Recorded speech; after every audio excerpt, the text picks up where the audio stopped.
Hello and welcome to Rich in Relationship. And today we are interviewing Bill Donaldson, who's a new friend. He's a divorce financial expert, a mediator, and a coach. And he's also the founder of a not-for-profit called Love Has a Way, Has a Home, excuse me. Love Has a Way, we know, but the not-for-profit is Love Has a Home. How are you today, Bill? I'm great. Thank you for having me, Rich. Such a pleasure to have you and to get to know you a little better.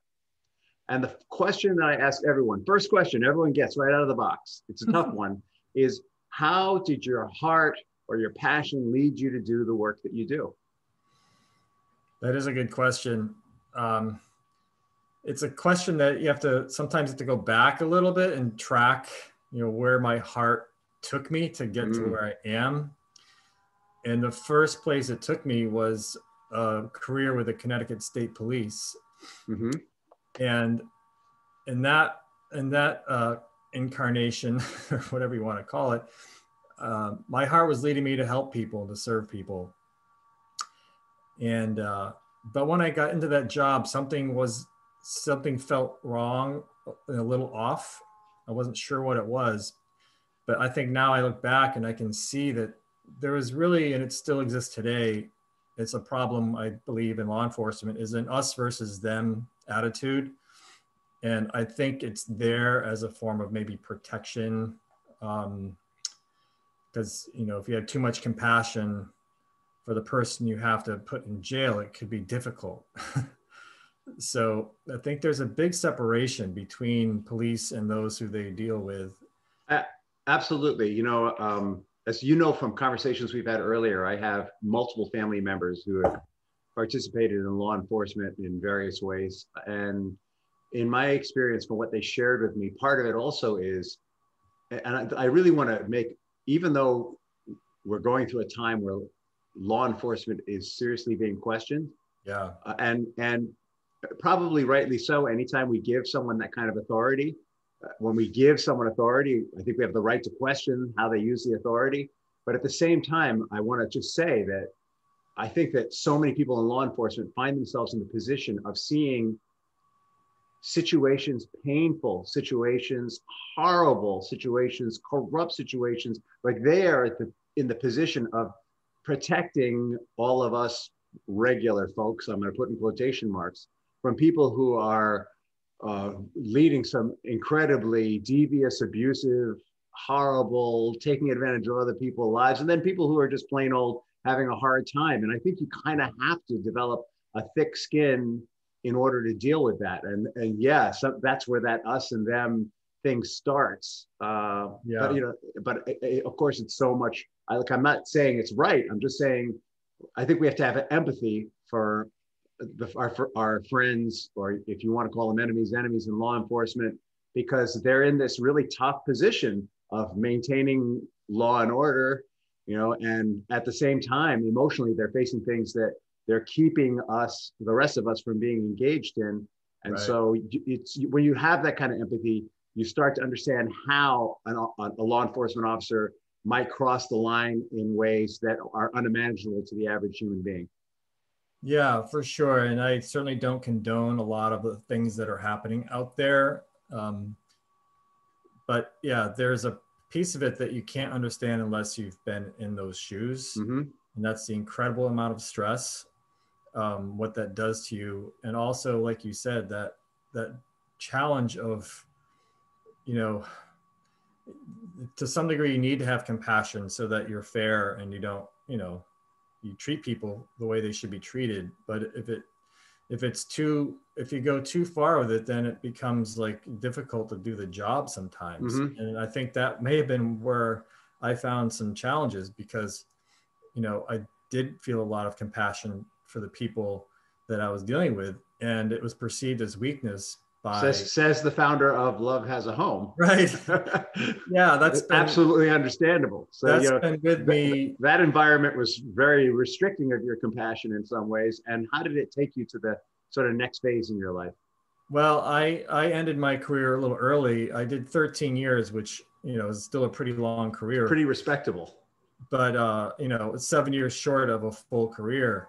But to me at that time, 7 years was too much. And I had been dabbling with a part-time financial planning practice, just as, you know, another way to make some extra money. And I got excited about the opportunity to be an entrepreneur and do my own thing. I didn't like being sort of in that box of the government, you know, restrictions, and, you know, you can work real hard, but you only get this much money. Mm-hmm. So I left, and I was pursuing this financial career. And I, you know, back then I was mostly pursuing money, which, you know, really isn't what I was, you know, my soul was pursuing something else. And my ego thought I was going to go out and get rich or something like that. But what it did do is it provided an environment for me to continue looking sort of within, because I was now fending for myself, not just being taken care of by a government. So Mm-hmm. it put me on a track of doing a lot of inner work and inner searching for, you know, what makes someone successful. And it just kept bringing me more down a spiritual track.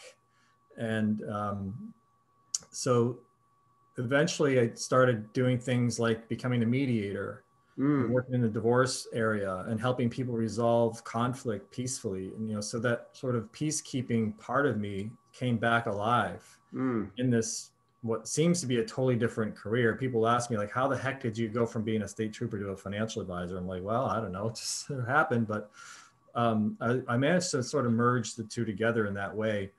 But then there was a spiritual piece, and that wanted to come through. So I started doing more holistic work. I got very interested in social responsible investing, and you know, the whole peacekeeping aspect of it. I became a money coach because I knew there was something deeper than just giving someone a financial plan to help them have a prosperous, happy life. Because most people don't really follow the plan you give them anyway. So I became a money coach, which has a spiritual side to it. It's like two sides of a coin. You know, there's the practical side, and then there's a spiritual side. If you don't do the inner work, no matter how much money you have, you're just not going to be happy. And I'm sure your listeners or viewers know a lot of people that have a lot of money that are not happy people. So in fact, sometimes the people without much money are the happiest people. So it's like, how do you reconcile that? So that's where the coaching work came in, to help people sort of do that inner work and find that inner peace, as well as having the, you know, the financial comfort that they need. So got it. So I hear there's this consistent thread from law enforcement to financial planner to divorce / money coach, you know, of peace. And I hear that when you left law enforcement, you really had the opportunity for compassion being empathy and action. You see through other people's eyes and help them to find their way through whatever it is they're going through. And I also thought it was really interesting that you left law enforcement 7 years short of the 20-year mark, which is when you get all the gravy. And so it was that you honored your emotional need before the love of money, we'll call it, you know, and that actually is sort of consistent here also, that, you know, I think a lot of times when people get divorced, for example, 40% of all marriages are broken up over financial disputes. And I think something like 60% of all marriages have some form of financial dispute going on in them statistically. And those numbers vary depending on who gives them, but still it's a pretty significant number. Wow. And so that theme of peace and money and, you know, where's the middle line is sort of consistent in what you chose as well. So I have a question about money and divorce. So many of my clients who come to me to work, I work with individuals individuals who come to me who have someone that they perceive as being very toxic on the other side. And often money can become something they get hung up on. They'll ultimately safety, well, kind of the same thing, safety from that person. But also there's this belief that if they have a certain amount of money, then they're going to ensure their safety. Right. Before I ask the question, let me just lay this out for the listeners. You know, money is first of all, money is a symbol. Yeah. I mean, money actually, what is it? I mean, it's really just paper that the government prints. You know, there used to be a time when money was backed by actual gold. So Right. then the value of the money was determined by the gold. But a long time ago on a planet far, far away, you know, we let go of the gold standard. And now the currency has the value that we believe that it has. Exactly. So when you think about what is money, it really has the power and the value that we give it, which is kind of mind blowing when you think about it, right? It seems very concrete and I got to have it. So, so if it's actually symbolic, and now I'm working up to my question finally, if it's actually symbolic, what do you think money comes to symbolize for people that it becomes something that they're willing to fight their partner over? Like 60 or 70% of all partnerships or marriages have some form of financial strife, and 40 of them end because of it. Yeah, well, I'll dive into that one. It's a deep pool, but I'm happy to jump in there. To me, and through my coaching work and research on this, it really comes down to what program are you running, you know, in your subconscious mind about money. And you know, we all come into this world like as a brand new computer, you know, with just an operating system, but really very little programs. You know, you can turn it on and it comes on and it, you know, works, but you can't do too much yet. And then as we grow up, we can barely move our own. When we come into the world, we barely can move our own bodies. Yeah. Right? Like the first thing that you see, most babies are trying to figure out how to do that with their for those of you who are listening on the podcast, I moved my index finger. Yeah. They're trying to figure out, babies are trying to figure out how to do that. And then their primary concern is that they get fed, that they get love, that they get to sleep, that they get burped, and that they get cleaned. Right. Yeah. And so they learn, they have only one response to those things generally, and it's wah. Right. That's the only tool in their arsenal. Yeah. So they're just wide open, you know, perfect computer. I don't want to say perfect, but you know what I mean? It's just ripe for programming. And guess who gets to do the programming?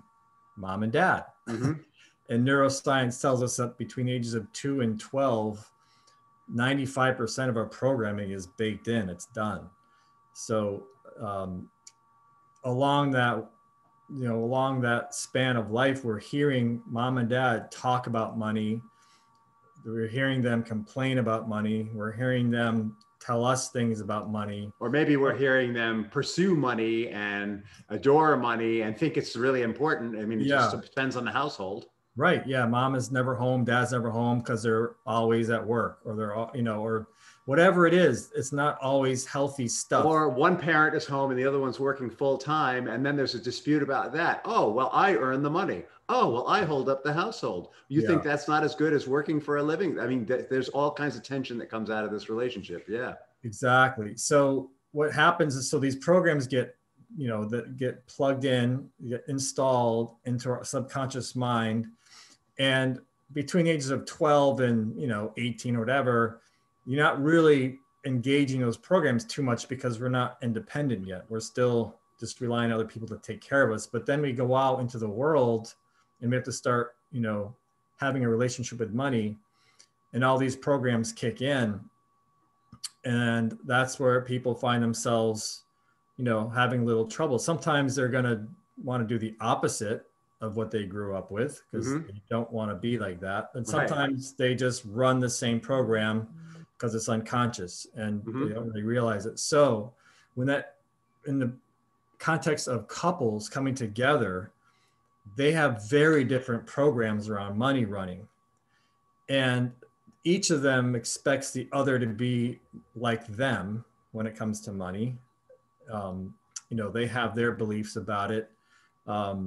And they have certain expectations of the other person when it comes to money. And they don't necessarily communicate that. They also don't understand what the other person's programs are and where they came from and why they're there. So when I work with couples around money, the first thing we do is what we call a money bio, which is they write down every significant, you know, event around money in their lifetime that they can remember, from the first memory of my grandpa gave me $5 for my birthday and I thought it was awesome, or, and on and on and on. And then it gets into what their parents were like. And it can dig up a lot of painful stuff. I've had people really struggle with this exercise because they had a lot of pain in their childhood. Then once that's done, they read the bio to each other. And it's incredible what happens in that, in that opportunity to share where they're coming from.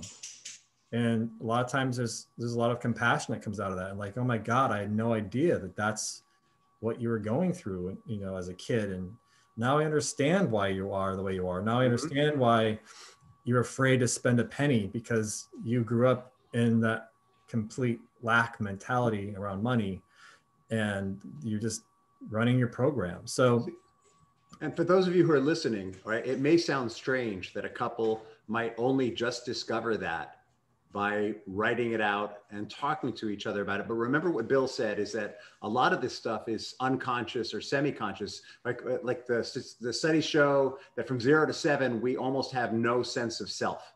We're just absorbing like a sponge, absorbing. From 7 to 12, we start to form a sense of self based on what we've absorbed.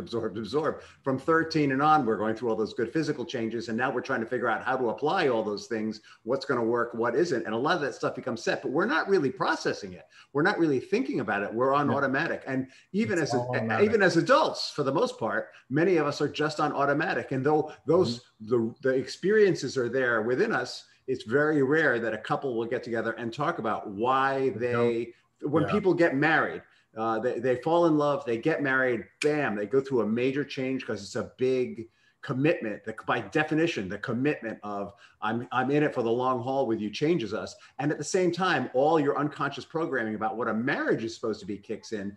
And then you've got all your, but it's unconscious. Right. Exactly. So all of a sudden you go, who the hell is that? That's not the person I married. No, it's their mother. It's their father. It's their uncle. It's their grandfather showing up. It's all that stuff that they absorbed. And what Bill is saying is this is what happens with money also. And so I love this process that you have, this sort of individually uncovering and discovering, because it's all there and available. We just need to look. Yeah. Unconscious doesn't mean we can't access it. It just means we don't think about it. So it's kind of like this.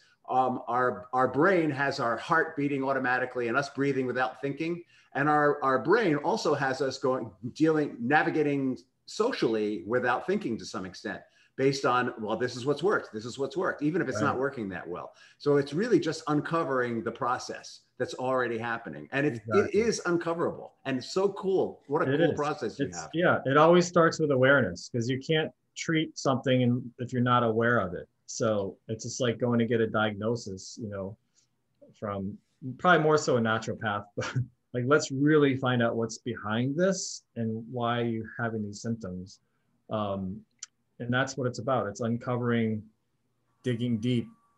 Why is this behavior happening? What's behind it? What's deep down? It's not because you don't know what you're doing and you don't know, don't know about money or whatever. It's a deep program. And in any kind of couples coaching or therapy or whatever we're going to call it, the breakthrough always happens when there's understanding of one another. That's what's so cool about that work you're doing. So how did somehow this thread took you to Love Has a Home? What's the connection between this work that you're doing, this really deep, beautiful work that you're doing with couples around money, which seems very sort of mundane, but it isn't, and Love Has a Home? Yeah, that's like it's a parallel track, but it's a different track. And that happened, it happened one day about 3.5 years ago. It was October of 2017. It was a few months after the Charlottesville incident where, a car was driven into a group of peaceful protesters. They were protesting a white supremacy rally. And, a person drove a car into a crowd and killed a lady and injured 19 people. And it was a huge, it was a huge racial incident, right? And the reaction was to, fight hate, let's fight hate. And there were a bunch of lawn signs that sprung up that said, hate has no home here. And it's a good sentiment. We don't want hate, of course, but I saw this sign on my way to work and I'm like, I don't like seeing the word hate. I just don't want to see it. It just doesn't make me feel good. And So I just kind of was sitting with that as I was driving. And then I got into the center of town, Westport, where I was, and my office was, and there's a group of people carrying a banner. Um, and the banner had this huge word on the front of it in capital letters, and it was hate. And then underneath that, it talked about how we shouldn't hate or whatever. But I just remember seeing hate again. And I'm like, we're not going to fix this by just putting hate out there, even if it's in opposition to hate. It's still a negative energy. And right. Well, if you're driving down the road and you want to go to love, you don't have your eyes on hate because that pulls you off the road. Yeah. So I was thinking to myself, like, there's got to be a more positive way we can do this without continuing that rhetoric of hate. And my mind just flipped the sign around to love has a home here. Mm-hmm. And I got to my office, I'm like, I wonder if that's even out there. Like, I started researching and it wasn't. So I'm like, wow, that's interesting. And then I Googled or looked for our website address, Love Has a Home, and sure enough, that wasn't taken. And I ended up trademarking the phrase "Love Has a Home," which you see behind me. Mm-hmm. Yeah. Love Has a Home here is the logo, and here is obviously it's anywhere where the sign or the T-shirt or the hat or whatever it is happens to be. So if you have a lawn sign in front of your house, Love Has a Home here. It's this is very welcoming, open, heartfelt message that if you go into this house, there's love there. The other problem with hate has no home here. It doesn't say what does have a home. Mm-hmm. Okay, there's no hate. That's good, but what is there? So it just leaves the question. So I wanted to make it more of a very positive affirmation that there's love here, and I just hope that people align with that. The whole point of it is trying to shift people's mindset away from resisting what they don't want to, being proactive for what they do want. Let's all go out and be proactive, sharing love and not fighting against hate. And it's a subtle difference, but I think it's a huge difference. I think it's a lot like the work you've been doing with couples. When I think about it, I think when couples are fighting over money, they're not really fighting over money. They're right. Fighting. They're triggered because the other person has challenged them or presented a point of view that is not in alignment with what they learned as a child or growing up, and that brings up a lot of feeling they haven't had. And I think that situation you described in Charlotte, if that person who drove the car into the crowd had the time to know the people that he killed before he killed them, he probably never would have done that. But what happens is when we get scared or angry, we start to objectify what's on the other side. It's actually a lot like the police conversation we were having. Yeah. We start to objectify what's on the other side, and they're no longer human beings to you. Yeah. And then that's when you're willing to attack your partner. That's when you're willing to cross lines that maybe you never thought you were willing to cross. Sure. I think it comes down to connection. I think when we lose a real true deep connection to whether it's nature or other people, it's easy to attack it. So how can people find you, right? How can they find you as a divorce financial expert, mediator, and coach? And how can they, and how would you like them to connect with Love Has a Home? Well, the website for Love Has a Home is lovehasahome.org. It's pretty simple. Mm-hmm. And, it's not about, I'm not here like trying to raise money or whatever.